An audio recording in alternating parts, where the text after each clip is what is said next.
Yo, sup everyone? We're back with more Great Ace Attorney.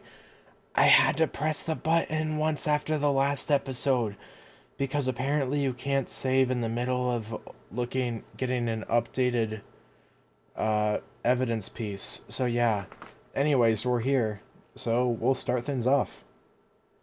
I made some changes to where I am recording, and I tried to delete some background noise. So hopefully, I don't know, maybe things will sound better, maybe they won't, who knows. I thought it was an open and shut case at the time, you see. There were only the two people at the scene, and Pat and me both saw what happened. However, which way you looked at it, it had to be the fellow who ran off who'd done it, I thought. I couldn't see the harm, really. I didn't think moving it all over the road would make a jolt of difference. I suppose this is it for me now. I've had it. Wow. He did a lot, but he did it for a good cause, I believe. My lord. Yes, Lord Von Zykes. I believe that concludes the cross-examination of the witnesses.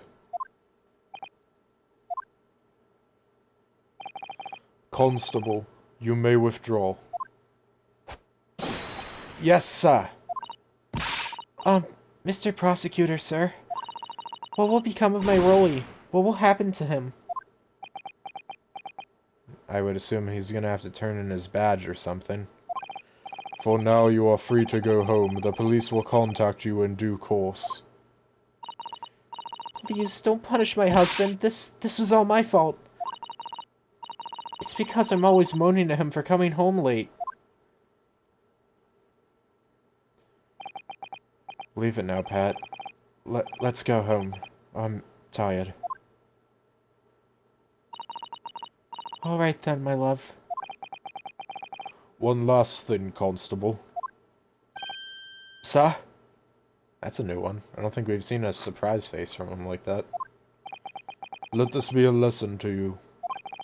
In a criminal investigation, every detail matters, however insignificant it may seem to you. Yeah, that's real ironic coming from the dude who tries to cover up the insignificant details. Yes, sir.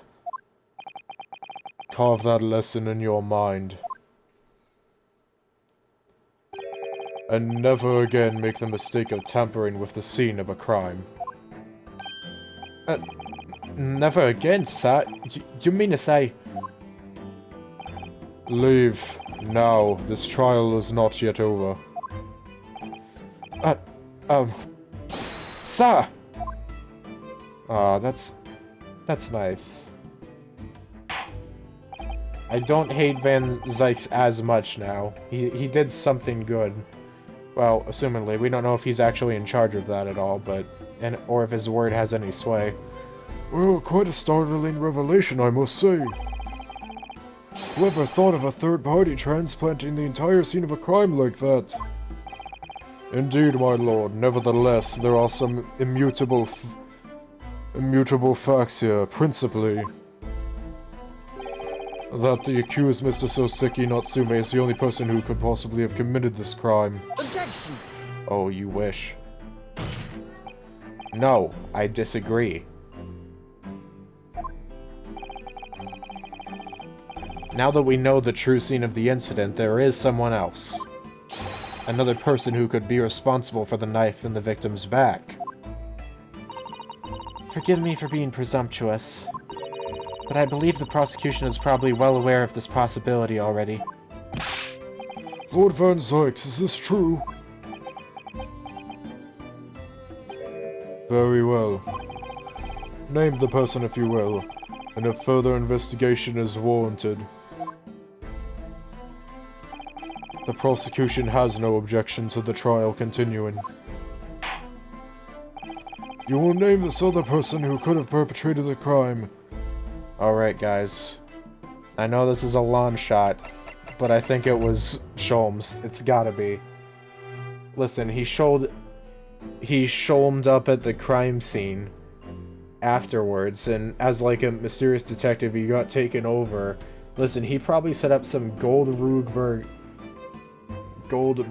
brood machine or whatever in order to kill the lady. We don't know the motive, but I don't know. Maybe she is like an acquaintance of Sholmes and she denied access to being in the story, which made it. Take that! Oh God. I didn't mean to present that. I was trying to do a bit. No.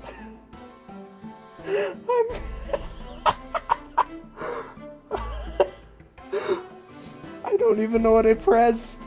I don't think I pressed R, did I? Is there another binding that counts as present? I mean, we've been doing good this trial, so I guess taking one bit of health won't matter much, but oh no. Died. Okay, sorry.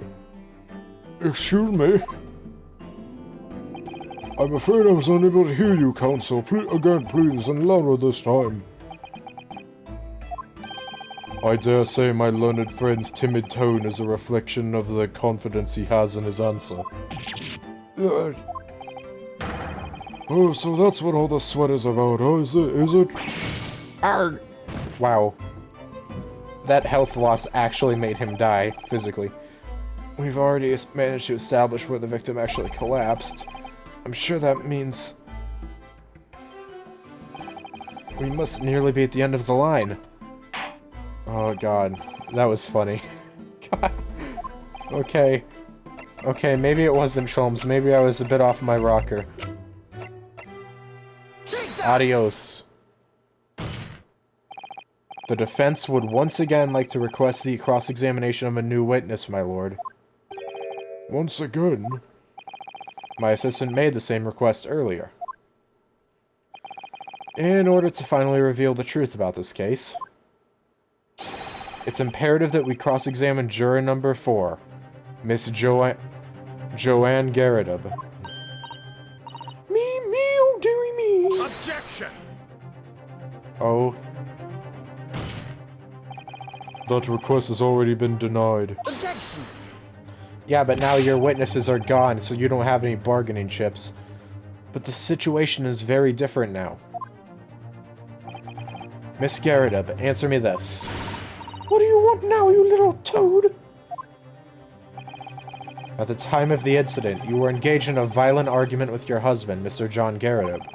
In the course of the argument, a minor house fire was ignited.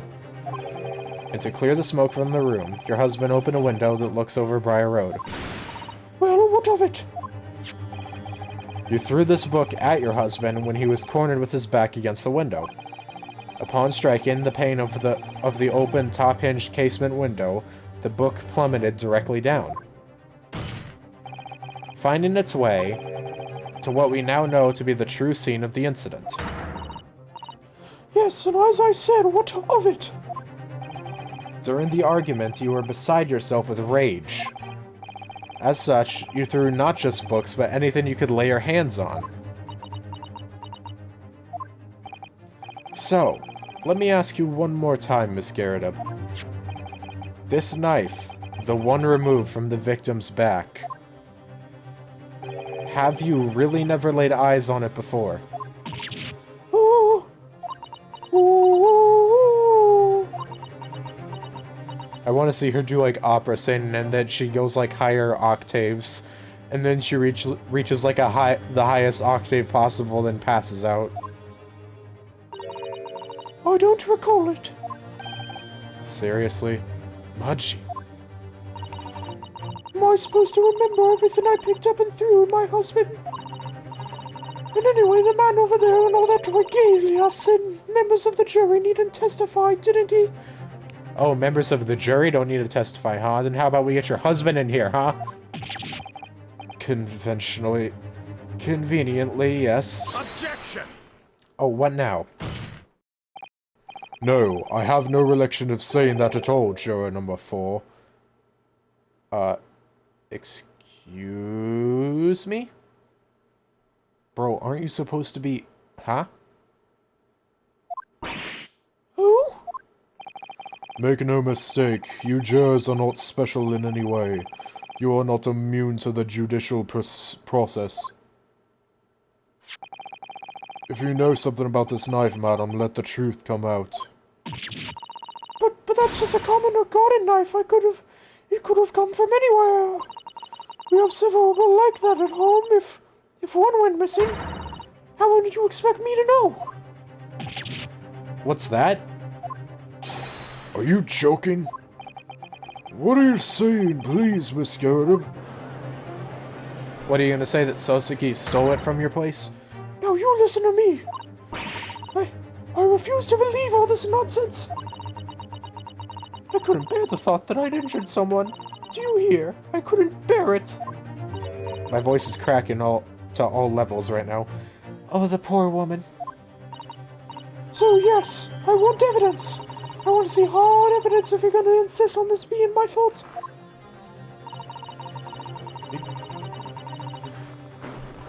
You're going to have to prove to me that I threw that knife if that's what you think. Come along now, Chop Chop, do your worst. Well, Mr. Naruhodo, if I had evidence like that, believe me, I would have thrown it at her already. Yeah, let's not talk about throwing, considering this case. Then take the stand, juror. Ooh. Do we need a replacement juror for her? The prosecution does not object to the defense's request to cross-examine this woman. Thank you, Lord Van Zykes. I'm going to have to testify. I am very shocked by this. Zykes is actually working with us instead of against. This is very... wow. Oh, man. As I'm sure you will appreciate, having observed it with your own eyes today, witness testimony can lead to the most extraordinary truths being unearthed. Truths of which the witness is themselves may not even have been aware. Ooh, dearie me.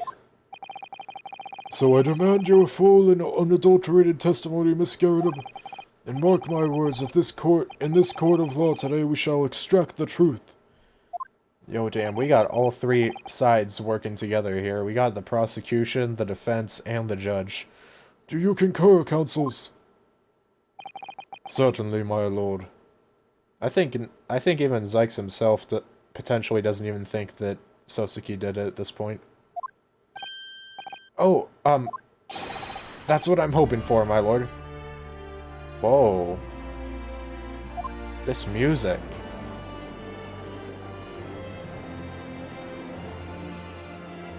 This is different. This is such a strange feeling. For the first time since arriving in this country, it actually feels real.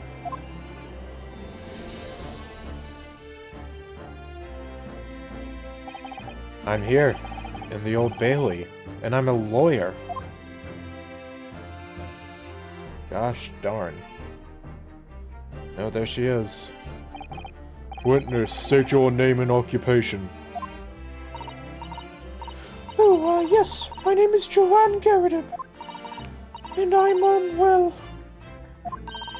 I'm a juror and such like. It sounds like even she doesn't know if she's a housewife or a maid or what anymore. The court has decided your testimony is required in order to clarify matters in this case. This theme is so good, by the way. I especially am a fan of the castanets. Do you understand, madam? I know what castanets are because of Bravely Default 2. Yes, my lord. You will tell the court everything that took place in your household on the evening in question. And I warn you, do not attempt to hide the truth.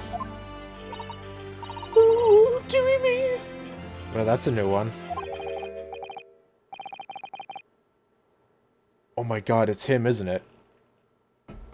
Did I actually call it and he's actually going to testify too? This isn't... I haven't seen him call her by that name before. Chin up, Joannie. Nothing to worry about now. There he is. Oh, I didn't know you were here, John! Look at the sparkly eyes on her. Wasn't only you in the room that day, old thing, was it? Rather think I ought to testify as well, don't you? But what about your knee, dear? Don't you worry about that. Hardly notice it. I'm not the sort of chap to leave a comrade to face disciplinary action alone.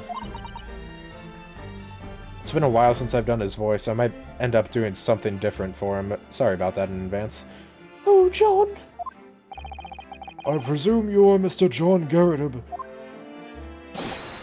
Yes, sir.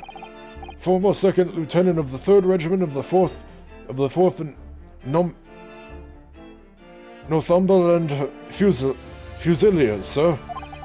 Seen my fair share of action and now living the quiet life, as it were. The quiet life, where you not engage in an incendiary battle with your spouse on the day in question? Well, yes. Ahem, quite. I believe this may represent a first in the proud history of the British court. Calling a juror to the witness stand is unprecedented. Like I said, we could have called half of the jurors up here if we really wanted to. However, this court will hear the testimony now, juror number 4, and that of your husband. You will recount clearly and concisely the events in your home at the time of the incident in question. Sir, at once. They're both nice people, though. Like, all things aside, even if it is Joanne that ended up stabbing the victim, it was an accident, and I think she meant no ill will in that regard. Yes, on the day you're referring to, the wife and I did have a bit of a skirmish. Can't recall the reason now. Knocked a candlestick over and set fire to the carpet. Soon had it out, though, and got the window open. Meanwhile, I was picking up whatever I could find to throw at him. Plenty of knives around our place. Can't say I noticed if 1 or 2 went missing, I'm afraid. If that bally thing in the victim's back really was one of ours, you'll have a job proving it, I think. Yeah. Sounds about right. Sounds as though it was quite the battlefield in your household that evening. Although an entirely one-sided assault, it seems. The enemy caught us on the hop, sir. Had no choice but to dig in and take defensive measures. To be honest, if the enemy had kept shelling us for another minute, we'd have been toast. Of course, a veteran such as myself is only too aware that on every battlefield you're just a gnat's whisker from death at any moment. Are we still talking about a marital quarrel here?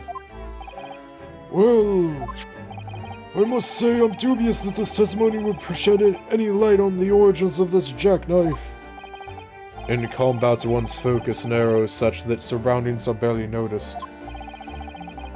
These witnesses may not be able to offer anything more than they have testified already. This may be a dead end. Van Zykes may well be right. I think we've heard this theme once before, but we haven't heard it in full. Well, whatever the chances, we only have this last cross-examination to uncover the truth, Mr. Naruhodo. Yeah, this is the final one, isn't it? Yes, I'm afraid so. Very well, Counsel. Begin your cross-examination. Alright. Let's start it up, shall we? The Battle of Garrideb. Bum ba bum ba ba da da dum. Can't recall the reason, you say. I think not. The reason is what you told us yesterday, I believe. Yes, that's right. If I remember correctly, it all started because of a note that was tucked into the pages of a book belonging to Mr. Garrideb. A rather passionate note, in fact.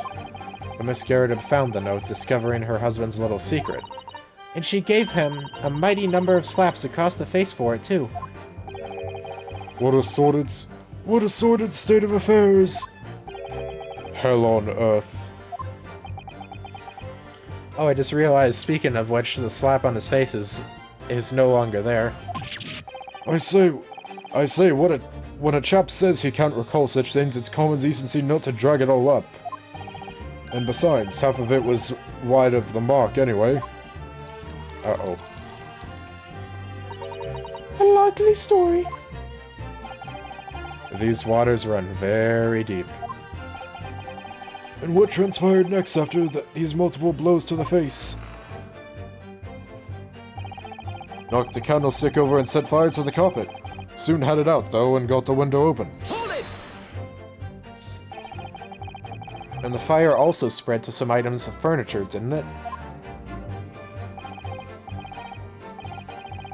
Yeah. The bookcase, my armchair, anything of mine, really. Just so happens there was some bathwater around that evening, so I sloshed that about to put it out. A most precarious situation you put yourself in. Ours is a 3-story townhouse on the west side of the street, where the water main isn't connected yet. Have to draw water from a public water pump during the day if you need any, you see. The lodgers are always moaning that they can't get any water at night. Although that little mustache Japanese man buys water in bottles, I believe. The defendant, Mr. Natsume, you mean? Yes, he receives a stipend for his studies, you know, from his home country. Can you imagine being able to brew a pot of tea at all hours? He's obviously very well off. Have you actually seen the state of the man? Oh, man. I believe he uses all of his income to buy books. Yeah. Well, anyway, the point is, I was able to douse the fire with water, fortunately enough. Meanwhile, I was picking up whatever I could find to throw at him, blah blah blah. I accidentally went too far. Even though the room was on fire? As far as I was concerned at the time, the only fire was in my mind, because there was smoke coming out of my ears. It was more important to extinguish my anger than the flames. When a woman wants to throw, she must throw. That is most certainly not true of a Susato takedown, Mr. Naruhodo. How did she know I was thinking that? So, please cast your mind back and try to remember. Was a knife among the things that you threw at your husband that day? In all honesty, I don't recall. But I feel I must point out that I'm no monster. Let me see, some bread, a cabbage, garlic, a towel, a sponge, a napkin. It's like, you threw my favorite napkin away? How could you, woman? Excuse me. Do you have something to add, sir? That's some nice dexterity you got with spinning that. Mr. Garrett. Don't shoot. Oh, sorry, I beg your pardon. Did your Weiss remark now just bring something to mind? Nothing of any significance, no. Just a little barrage of projectiles the old thing launched in my direction. Was somewhat more solid than she implies. Books, bricks, and the fire poker, I seem to recall. Ouch. And the woman's aim is uncanny. She landed a direct hit with every belly. Good grief, woman, we're not at home now. This is a court of law. Look at his freaking mouth. He's like blubbering in pain. This poor dude. Also, he just got coffee or tea or whatever that is poured into his pipe. Like, yo, I know he was stirring his cup back at the house with his pipe, but damn. Oh, dearie me. Ever so sorry, dear. What's she even doing with a teapot in here? Good question. I wouldn't say that's by far not the worst, Ryunosuke, considering the last case we had, a juror had a frickin' knife. Honestly, John, I would never have thrown such things at you, obviously. Well, take a look at this, then. How do you suppose that happened, hmm? Your pipe, sir? Your pipe, sir? Had this thing in my hand as usual at the time of the onslaught. Knocked it clean out with one of her soft projectiles, she did, yes. And when I went to pick the thing up, it was broken in two. I'd like to see a sponge do that sort of damage. I see. Your pipe was broken. It would never have been sent flying unless it was hit by something pretty solid. Anyway, I've managed to bandage the thing up for now. Oh, you are one to exaggerate, aren't you, dear? I wonder what we should make of this account. I think it could be important. Bluffing time. The defense believes Mr. Garridub's remarks just now to be of great significance. How in the hell are they significant? This war veteran's words only tell us one thing. Betray a fiery wife in pipes as well as hearts may be broken. Sentimental wisdom, perhaps, but hardly worthy of adding to the formal testimony. Indeed, common sense, one might say. Might one? In that case, would you at least permit us to examine the pipe, sir? Huh? Well, I don't see why not. Oh, dearie me, there you go again, trying to ingratiate yourself with the young lady. Very well, the court will accept the gentleman's pipe as evidence. The pipe has been entered into the court record. Mr. Garridub's pipe. Apparently it fell to the floor during a domestic dispute he had with his wife and broke. Right. I hope I didn't speak out of turn, Mr. Naruhodo. I was just feeling rather disappointed for you that your request is turned down. Oh no, it's fine. Thanks to Susato-san, we have some new evidence to work with. We should examine it carefully. Well, thank you for that. Rebuttal, Mr. Garridub. Now if we can return to the crux of the matter. Yeah. Alright, what do we got?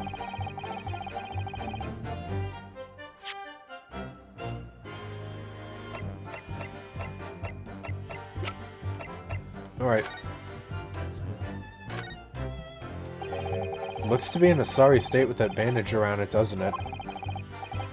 But for some reason it feels slightly ominous to me, like it's trying to shout out a warning. Probably because it's the same blue as Mr. Garridub's dressing gown.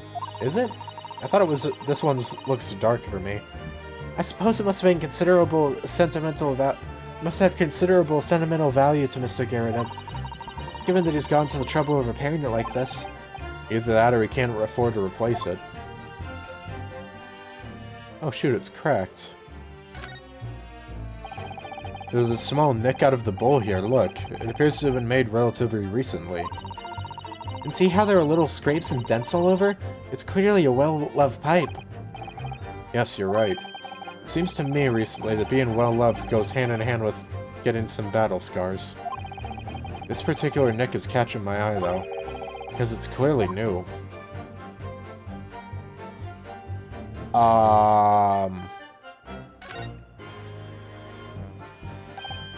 Oh, something just twinkled inside the chamber of the pipe there. Yes, I saw it. Something's stuck in there, I think. Let's turn it over and give it a shake. What is this? It's a tiny fragment of metal! Oh, I know what this is, I think. It looks like the tip of a blade or something. The tip of a blade? Surely it couldn't be. Oh, man.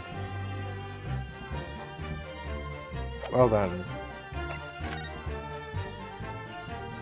Oh, I can examine this as well. This is the tiny piece of metal we found in the chamber of Mr. Garridub's pipe. It looks like the tip of a blade or something. The tip of a blade. Is something wrong, Mr. Naruhodo? I don't really know. There's just something niggling me, but I can't quite put my finger on what it is. Perhaps in that case, it would be wise to examine some of the other pieces of evidence again. Well, I think I know as to what.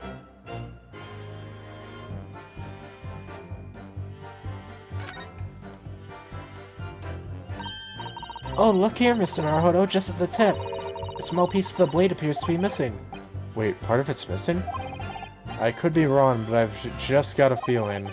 You remember this. Ah, that's the tiny fragment of metal that we found inside Mr. Garridub's pipe. Yes, and just maybe... Oh my, it's a perfect fit! Somehow I just knew it. Okay.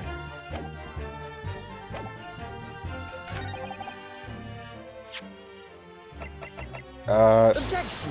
Oh shoot. That reveals a damaging inconsistency, that last statement.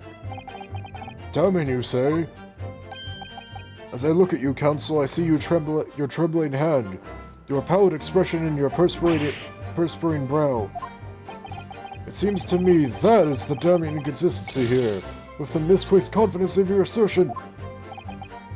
He had a damning ton. You invited, sir.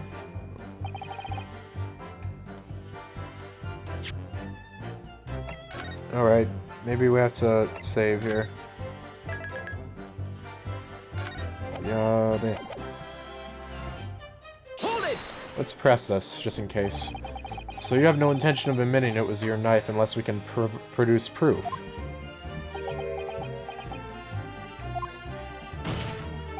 Even though there is no other credible possibility of if Mr. Natsume is innocent. Objection!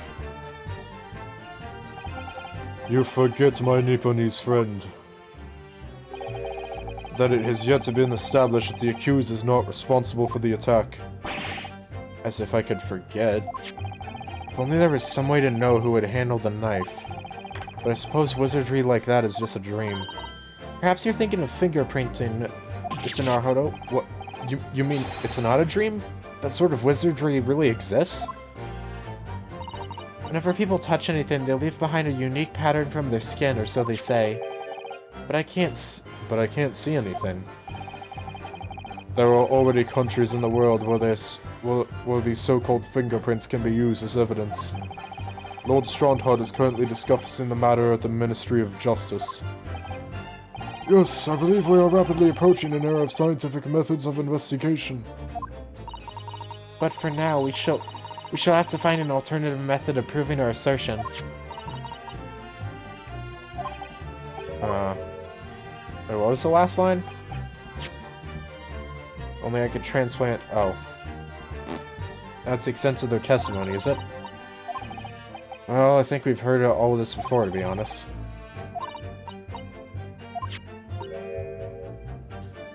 Okay. Yep. Tiny shred of evidence, ha ha ha. Okay, so I guess that's a hint that we should present the small piece.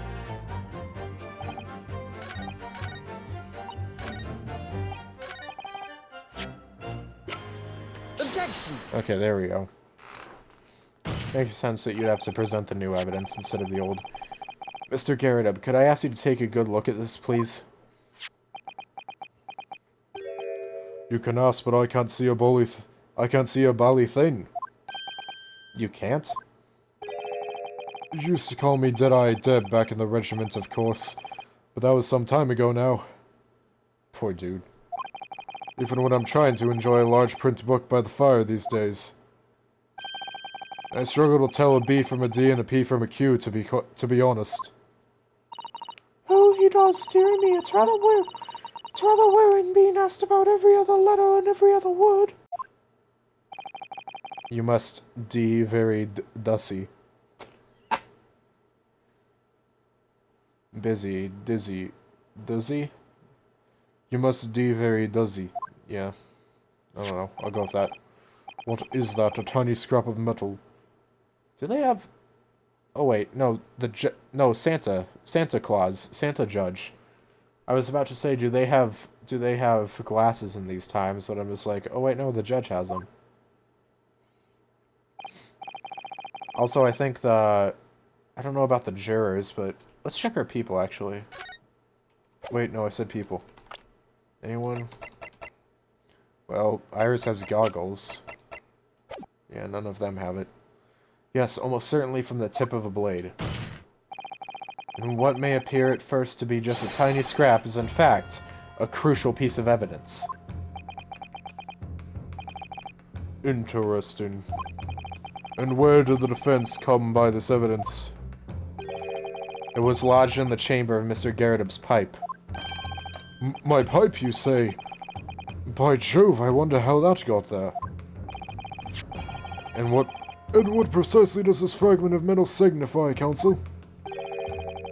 Are you suggesting that in some way related to the matter of the stabbing on Briar Road? Maybe that's why there was no...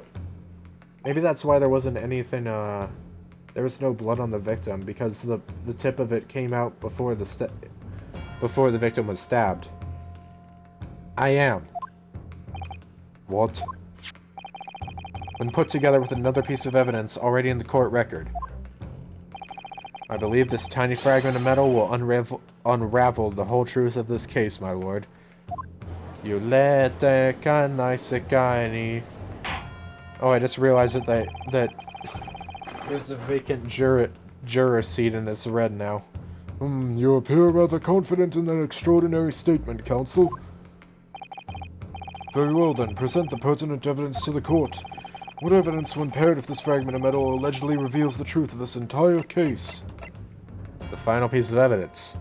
I present to thee the jackknife. Take that! Orida. This is the knife that was found at the victim's back.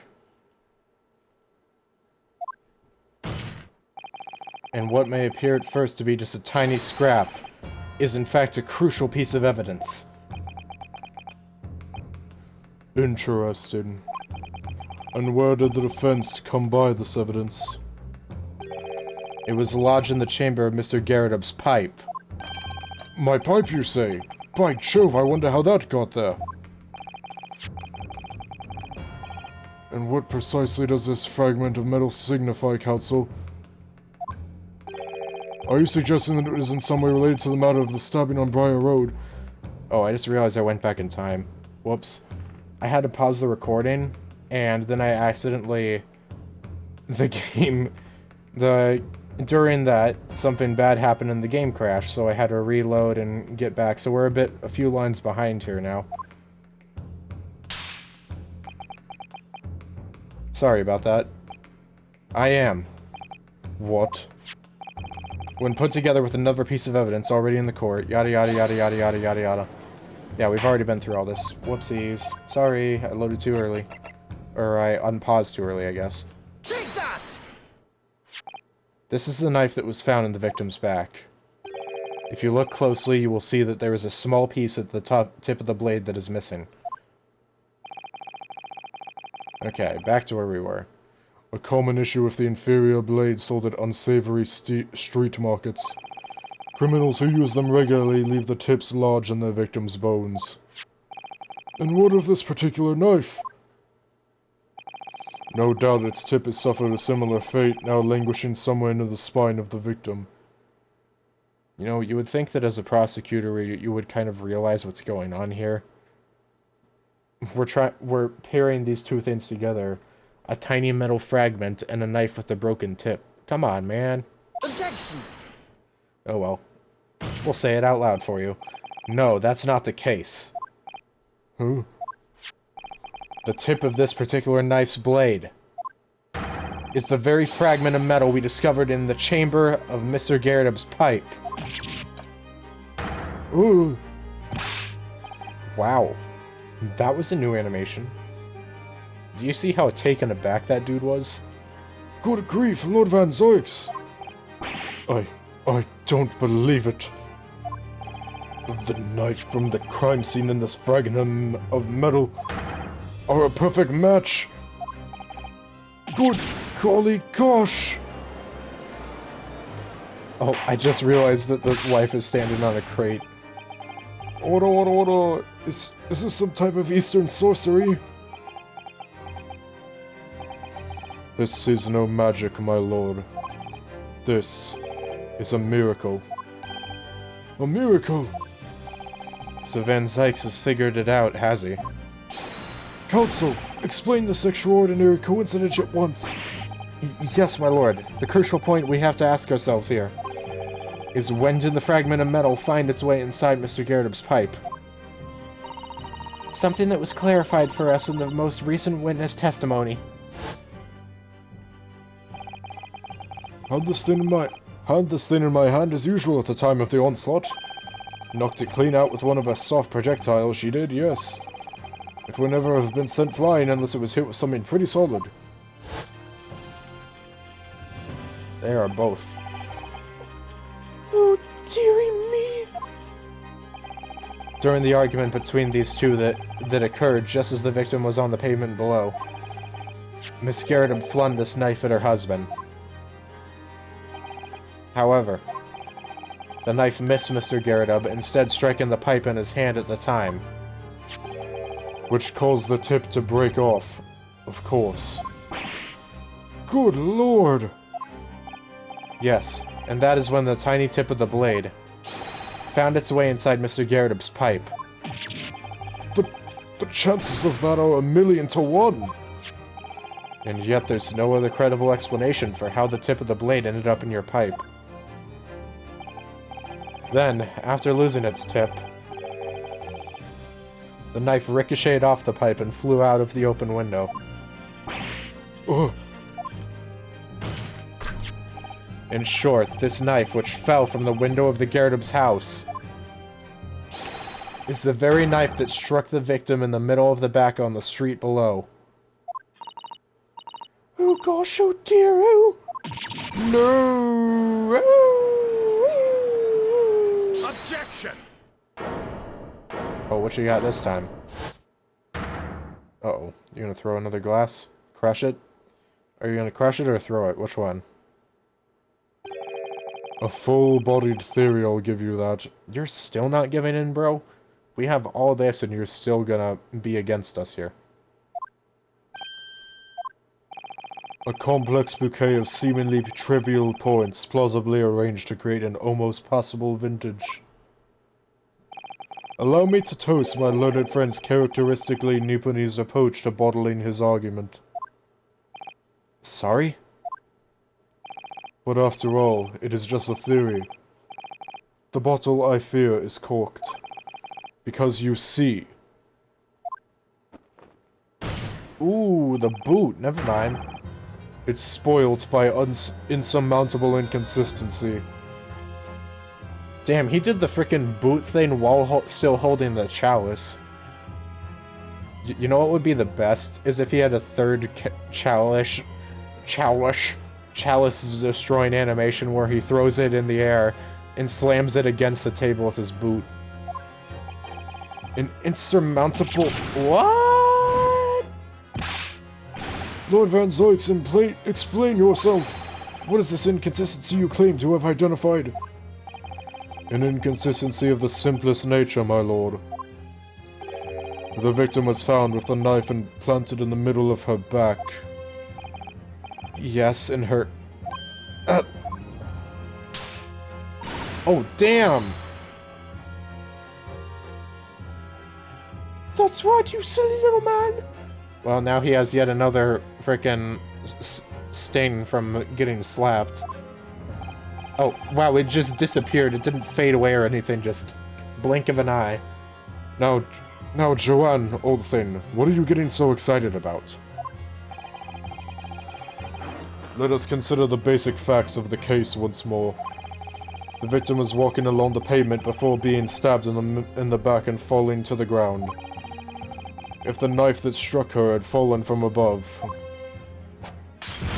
There goes the chalice. There's no possible way it could have planted itself into the victim's back. Yeah! Oh my god, look at the back of him! I just realized John Garrett's... Dude, he has a burn in his freaking robe. The entire back of his robe is burned and you can see his underwear, oh my god. Quite right, you see, that's exactly right. If the knife had fallen on her from above, it would have struck her on top of the head. Well, He's lost for words, look. I knew it. I never liked his theory in the first place.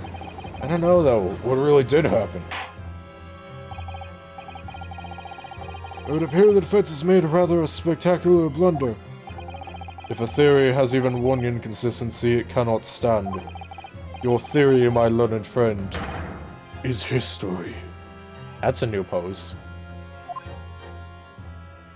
Nah, I know what happened. The final nail on this proverbial coffin. We were so close, I could see the truth. I was so sure we were on the right track. We are. Don't lose hope. But now the way has been blocked completely by just one simple inconsistency. Or in other words, we simply need to eliminate that one inconsistency and the theory will stand. Miss Susato. You mustn't worry, Mr. Naruhodo. You were just caught off guard, that's all. And your mind went blank. But if the path you are on is indeed correct, then a way will present itself. The key to this is in the court record, I'm sure. All the information you need is there. Okay. Usually I would end the episode here, but this is the final thing, so I'm gonna push to the end. It seems you have nothing to say, my Nipponese friend. Well, your silence speaks volumes. A tacit acceptance that your theory is fatally flawed. I still can't get over the freaking bird in the back of his robe, I just noticed it. Alright, time for the finale. He still has his... He says in a projection while he still has his freaking head in his hands. It means that I need to sharpen my mind and dig deeper for the truth. It's a test. Yes! If the knife fell on the victim from above, there's no way that it could have hit her in the middle of the back. Under normal circumstances, that is. What are you implying? Kotsu? There is a piece of evidence in the court record that can explain this inconsistency. That can explain how the knife that fell from above could have pierced the victim's back. We already have the answer. Goodness. Utter madness. Surely this must be the last time. Counsel, present the evidence of which you speak. This is the last inconsistency, the final piece in the puzzle. You got this, Ryunosuke. If I can successfully make sense of this, the truth will be laid bare at last. The evidence that explains how the falling knife became lodged in the victim's back is...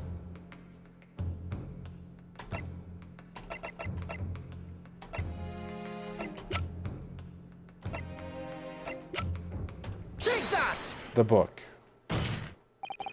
This, the fourth book found at the scene. This is the final piece of evidence the defense will present. Do do do do do do do do do do do. The burnt book? Is that not Mr. Garrudum's book? Yes, and to understand its significance, we have to consider how it came to be at the scene in the first place. This photographic print clearly shows the book in question, and the victim holding it in her hand. But as we all now know, it was the police constable that put the book between her fingers like that. Quite so. As part of his wholesale transplanting of the crime scene to the opposite side of the road. That's true. However, as part of his testimony, Constable Beat made an extremely enlightening statement at that point. But what made you place the book in the victim's hand? Oh, well, sir, that's because that's how I found it. When I first ran over to the scene, the victim was already holding the book. So when I moved everything, I made sure it was still in her hand. God, I love this theme so much. In other words, the victim had already picked the book up of her own volition. And clearly, that must have been before she suffered the knife wound. Well, I should say so. After being attacked with a knife, I don't imagine she'd have been able to do much of anything. So the question becomes, why did the victim have that book in her hand? By Jingo! I think I'm beginning to see what may have happened now. Oh, dearie me. We have our theme playing, Zykes. You got nothing. We know that the book fell from the top floor of the Garrett household onto the pavement below, at precisely that moment that the victim was walking past. Yes, at exactly that moment. The young woman was walking along the street in the light fog. And all of a sudden, a book fell right in front of her. The book I threw. Yes, Miss Garretup. And what do you think the woman did? What would you do if you were walking along and suddenly a book landed in front of you on the pavement? Well, I really can't imagine it, but I suppose she might have reached down and picked the book up. Yes, that is exactly what the woman in fact did. She picked up the book. Oh heavens! And when the woman reached down to pick the fallen book up, what position would her back have been in? That's right, facing the sky, completely and utterly defenseless. Then, in the very next moment, while the woman was still bent over picking up the book, a knife descended. The next object fell from the room above, the jackknife, straight into the middle of her back. And at the same time, walking by chance directly behind Miss Green, was the defendant, Mr. Soseki Natsume. Well, I never... It appeared to Mr. Natsume that the woman simply collapsed on the floor.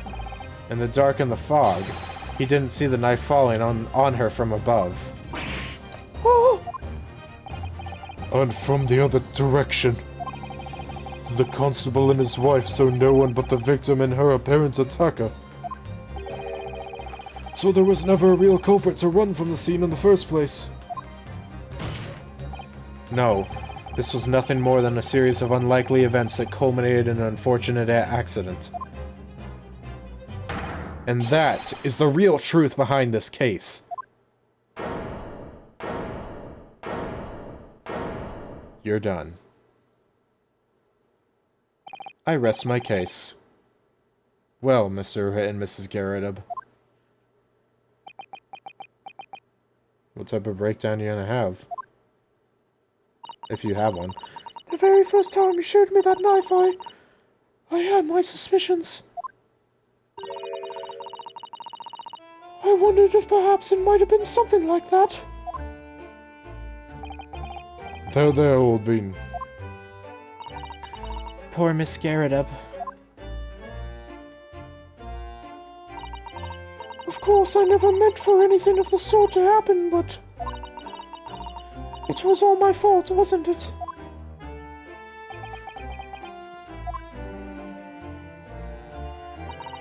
I take full responsibility. I let my anger get the better of me. I threw that book. And I threw the knife as well.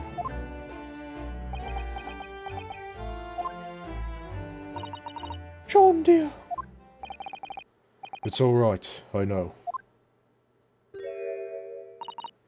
I'm ever so sorry.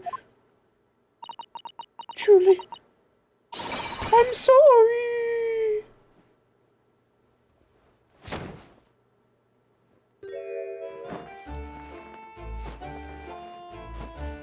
Poor dude. Oh my man. Dude, your knee.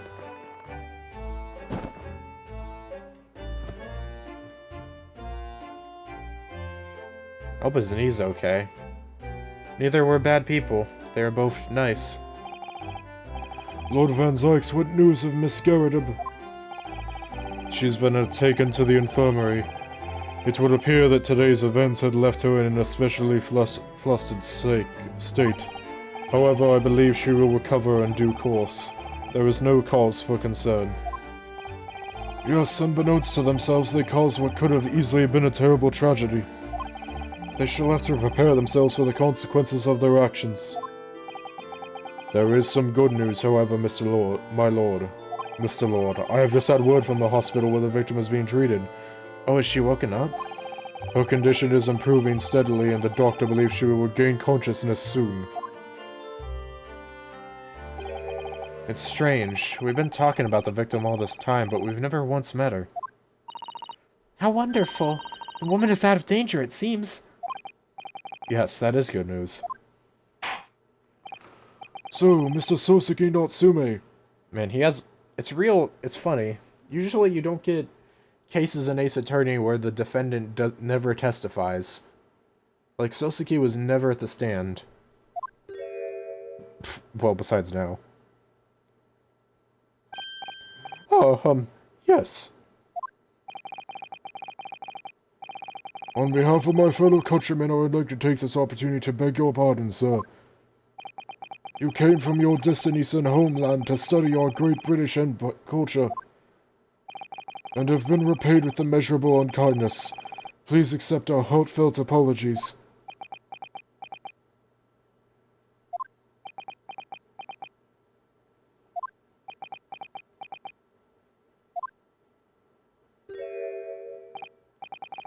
No, it is me.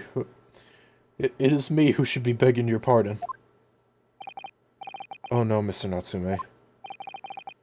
That evening when the young woman just collapsed on the pavement before my eyes, I jumped to the wrong conclusion again in my confusion.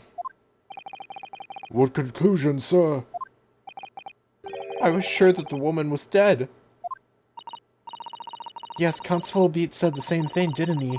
He thought she had been killed too. I suppose she must have looked completely lifeless.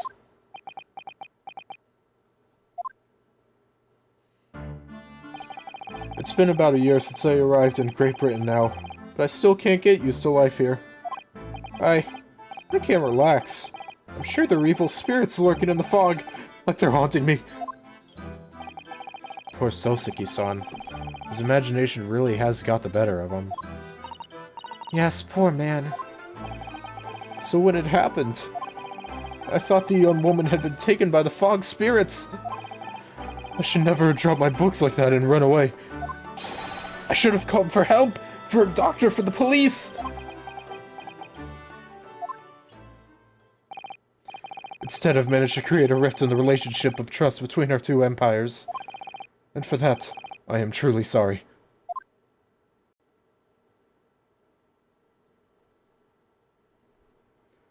Oh, I just realized that Mr. Garrett is the one at the... He's the one now sitting at the, whatchamacallit, you know, at the jury seat. One could indeed say that some sort of mischievous spirit has been at work here, I think. One that created a chain of unfortunate mishaps. We were befooled by the spirit and led to false conclusions. But thanks to Lord Van Zykes and our young lawyer here from the east, that chain has now been broken and the spirit exorcised. I heartily commend you both. Oh. Now then, ladies and gentlemen of the jury. Yes, my lord. In concluding this trial, I must ask one last time for your decisions regarding the defendant's culpability. Are you ready to present your findings to the court? As the foreman of this jury, I can assure you we've reached a fair and just conclusion. I do declare the truth can be extremely cruel at times. Well, I didn't expect the woman next to me, that's for sure. Sitting in for the old bean while she's out of action, you know. But I know what her decision would be. Does that mean I'm finally able to get out of here and start work? Well, it's about time. Yes, there you are. I have a cork of a story to tell the grandchildren when I get home, won't I? Very well, ladies and gentlemen of the jury. I hereby demand your final decisions. Here we go. It's time, everyone. Mr. Foreman, let's go. Not guilty. Not guilty. Not guilty. Not guilty. Not guilty. Not guilty. 1, 2, 3, 4, 5, 6. And the show is over. Very well, Mr. Soseki Natsume, I hereby pronounce you not guilty.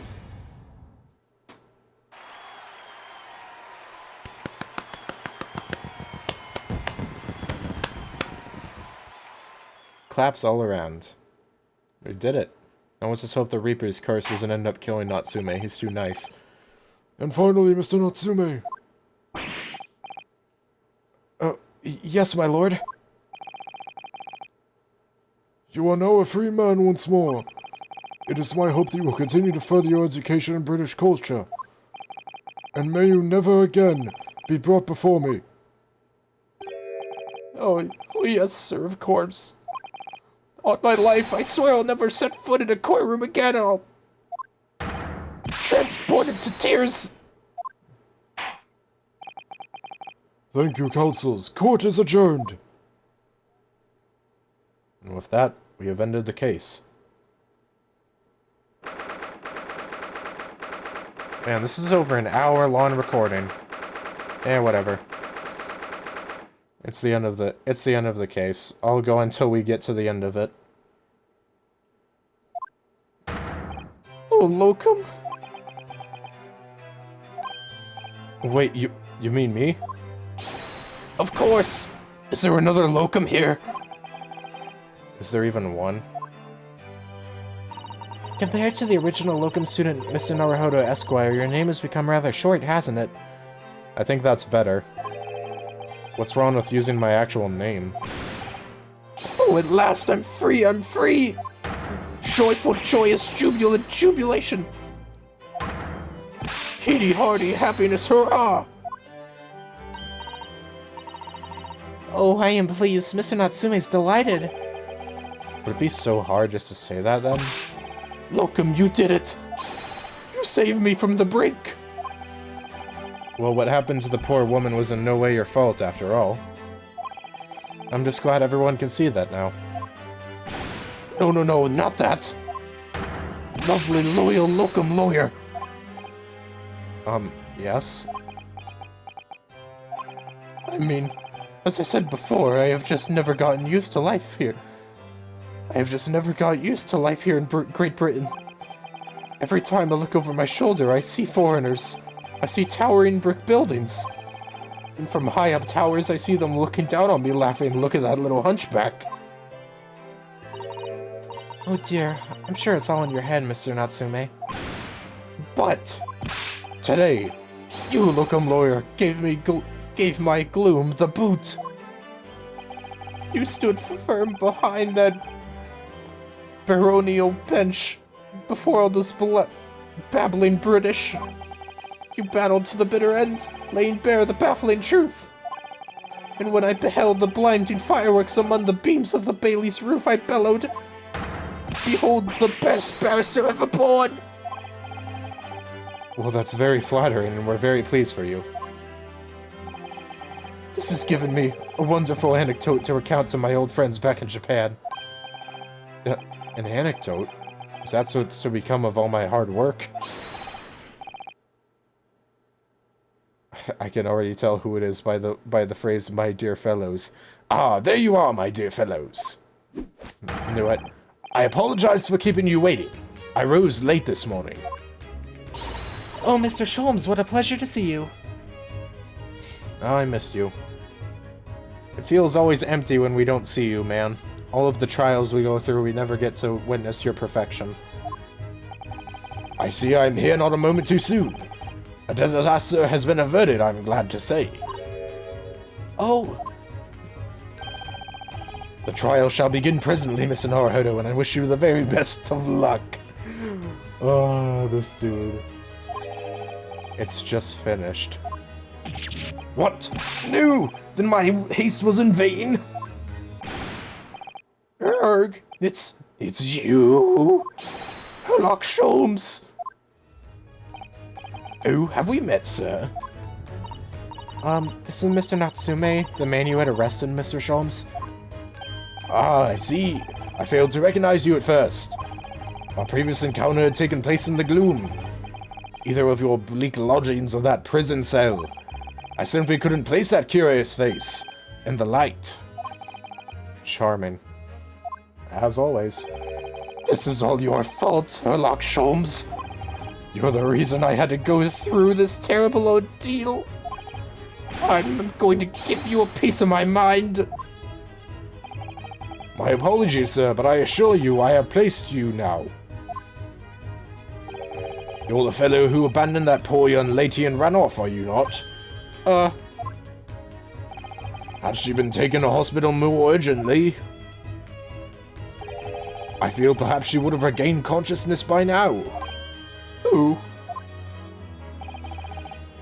But it was unavoidable, I'm sure. We are but human after all. Anyone would have been shaken by such an experience.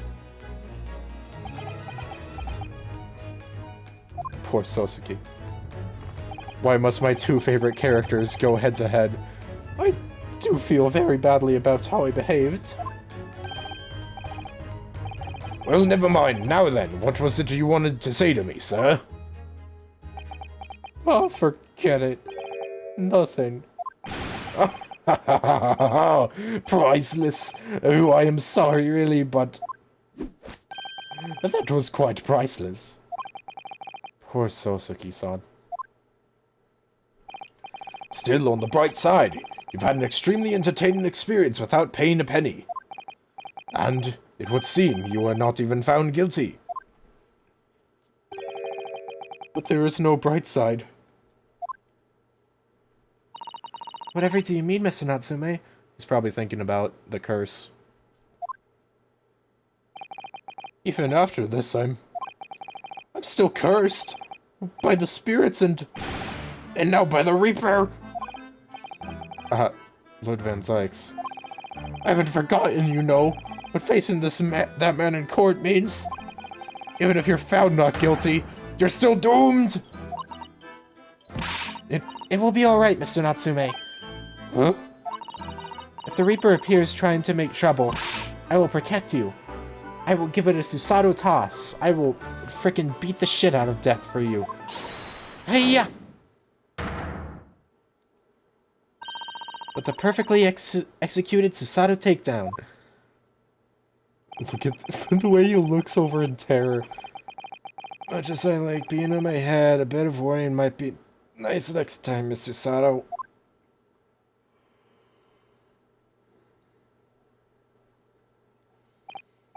So, Mr. Natsume, what do you intend to do now? You mentioned something about recounting your experiences to your friends back in Japan?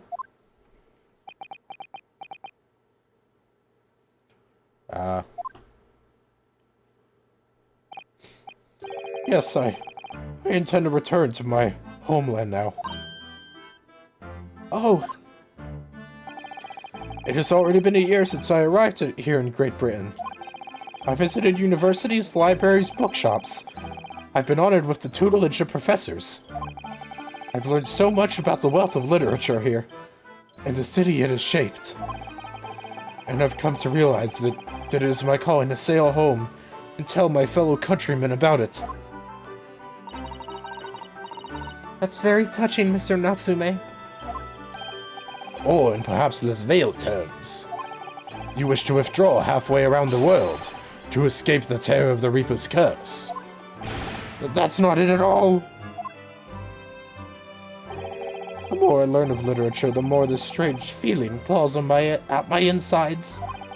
I feel compelled to return to my roots and attempt to pen a work of my own. Oh, I see. A work of literature by Soseki-san. Could be an interesting read. And what about Mrs. Soto and yourself, Mr. Naruhiro? Sorry, what about us? Will you return to Japan alongside your mustached compatriot? Why would we?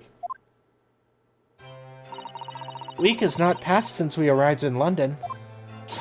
And only now does it feel as though we have finally found our feet. And are you accommodated in a hotel at present, are you not? That's right, but we need to find lodgings before it bankrupts us. I've calculated we can only afford another 10 nights before our entire budget is exhausted. Well then, you could take my lodgings. Oh, the windowless room? Oh, but what it lacks in windows, it more than makes up for with a floor, a ceiling, and walls. Great. And of course, I'd be happy to leave behind the accursed evil spirit.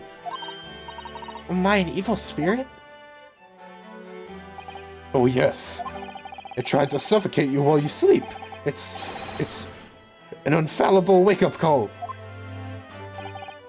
We'll think about it if that's alright. Perhaps I can offer a more welcome alternative. Would you consider taking lodgings with me? Yes. Really? Well, a vacancy has conveniently presented itself. Though it is up in the attic, I might add. Are you sure it isn't just a storage loft? I spoke with the landlady this very morning on the matter of price. And Iris is cleaning the room as we speak. You must come at once. I presume you have no luggage to speak of. Oh, this is simply wonderful. What an honor to be invited to take lodgings in the great detective's office's attic. I'm too overcome for words.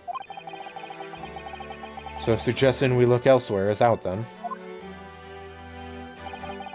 Then it's settled. Iris will prepare a welcome dinner this evening. And you must come too, Mr. Natsume, I insist. I don't know what to say, but thank you and yes. Wonderful. Then I'll go and complete the paperwork for your formal release, Mr. Natsume. It shan't take long. Somebody's happy. Oh man. Welcome. I knew that you wouldn't let me down. I'm truly delighted to have met you here in London. Likewise, Mr. Natsume. It's been a privilege meeting you too. It's a shame that we're going to have to say goodbye so soon. Well, I've come to realize that I belong in Japan. But look, we'll meet again one day. Yes, I'm sure. And hopefully by then, I'll be a successful lawyer. Hopefully by then, I'll be a successful author. Well, my dear fellow, our carriage appears to have arrived. Shall we go, Mr. Naruhodo? Yes, Mr. Sholmes. I have little doubt Mr. Natsume will be released in time for dinner this evening. And so, with Sosuke-san's innocence successfully established, we rode Mr. Sholmes to what was to become our new home, 221B Baker Street. Wow. Frickin' living with the Sherlock Sholmes, sorry. Oh shoot. February 20th, 4:41 p.m., the attic room. Nandayo. So this... It's actually pretty spacious. It's to be our new office, yes! Our office? I rather like the sound of that. Me too, it's simply wonderful, isn't it? Comfy music. I hope you can see this, Kazuma. It's only a small step. But I'd like to think we're getting a little closer to your dream now, whatever it was. So, my dear fellows, do you like the place? Wow! Nice outfit, bro. I like it. Ah, Mr. Sholmes. Yes, thank you so much. It's a delightful room, Mr. Sholmes. I simply adore it. Good, I'm pleased to hear it. Iris and I are delighted to welcome you.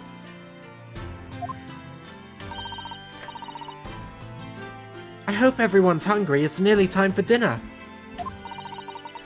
We'll eat as soon as Mr. Natsume arrives. We have a lot to celebrate.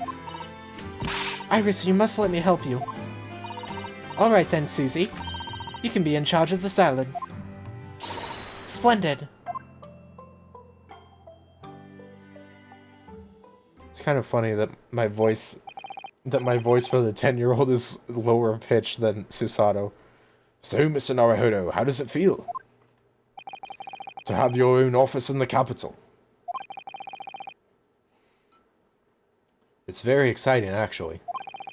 I can't help wondering what adventures await us. Those were precisely my sentiments when I first established my office at these premises. Until I discovered the dark truth about the city of London, that is. Sorry? London is a glorious place, full of wonder, opportunity, prosperity, and mirth. But the brightest of lights hides the darkest of shadows. Cast the... Well, I got all but one word right.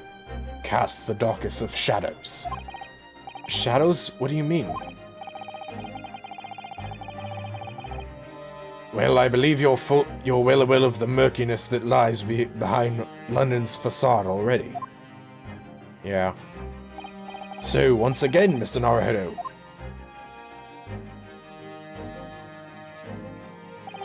Welcome to London. It's good to be here. Of course, at the time, I had no idea of the significance of those words Mr. Sholm so casually dropped.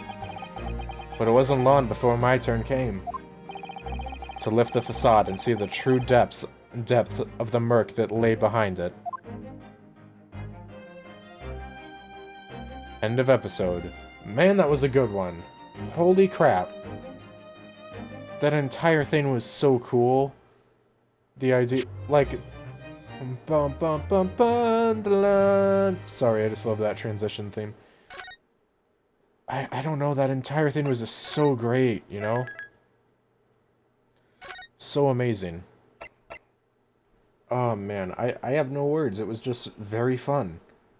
All the characters, all of the just different things, the idea of freaking Rolly, yeah, that Rolly going out of his way for his wife and changing the entire crime scene in order just to enjoy his one day off, things like that. It was just really well crafted, I would say. I very much enjoyed it. And I can't wait to see what the fifth and final episode obtains. We might do the side stories first, actually, though. This is the last one we got. After that, we'd be looping around. So yeah. Next time on Great Ace Attorney, we'll probably be doing some of the optional side stuff. And then after, be it an episode or two of that, we will be going into episode 5. The final one of the first half of this story. Adios, ciao, and bye-bye. Signing off until next time. Ja, mata ne.